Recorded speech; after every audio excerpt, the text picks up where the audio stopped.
I'm Luke Steer from Treescapes Consultancy Limited. I've had the pleasure and the privilege of working out here in Sherwood Forest since 2010. I'm here today for the Sherwood Forest Trust, which is brilliant. They've got this little Wild and Greenwood Festival on, and what a brilliant place for it. So what have I been doing? I inspect the ancient trees every 18 months or so, have a look, assess their health and their condition, and whether any work would be useful to help them, to give them longevity. So in 2010 there was 93 in the top health class. In 2019 there was 302. So there's about 30% of the trees with the same health class as they were in 2010. But about 60–61% of the trees, the health had improved. So that's a really good news story. So why are we doing this? Well, the ancient trees, we don't know how old they are. We think they might be maybe 600 years, something like that.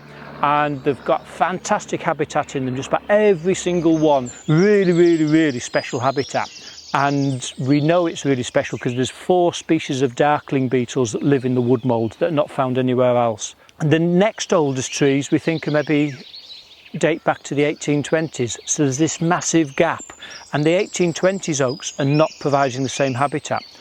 And we don't think they'll provide the same habitat for maybe another 200 years. It will take 200 years for that habitat to develop within the next oldest trees, the 1820s trees. So it's almost our duty to keep the oldest ones, like this one here, going for another 200 years, so that the younger ones can start to provide the same habitat. So those darkling beetles, this is the stronghold in the north of the country, they're not found anywhere else. Those darkling beetles can continue to have a home in Sherwood Forest. Right, this is one of the dead trees. There are quite a few standing dead trees in Sherwood that's probably had decay in the centre, and parts of that tree, branch wounds and things in the centre of the tree for maybe 500 years of its life. So and every year it adds new wood onto the outside.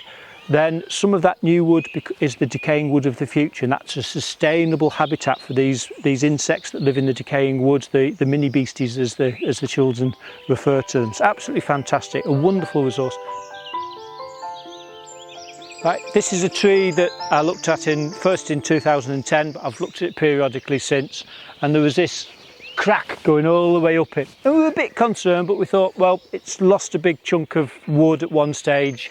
The whole tree was straining before that big chunk went, and this crack formed. When the big chunk of wood finally broke off the tree, the crack sort of stabilised a bit. There's a beefsteak fungal fruit body from the beefsteak fungus, and that's what's decaying the wood, and that's what a lot of the insects that live in the decaying woods, they require beefsteak fungus or something similar to be living within the tree. So this is a fantastic habitat. It was at risk of loss, and we've done work to prevent that. So this tree can carry on providing that habitat, hopefully for another 200 years. That's why Sherwood Forest is ever so special, as well as the old trees.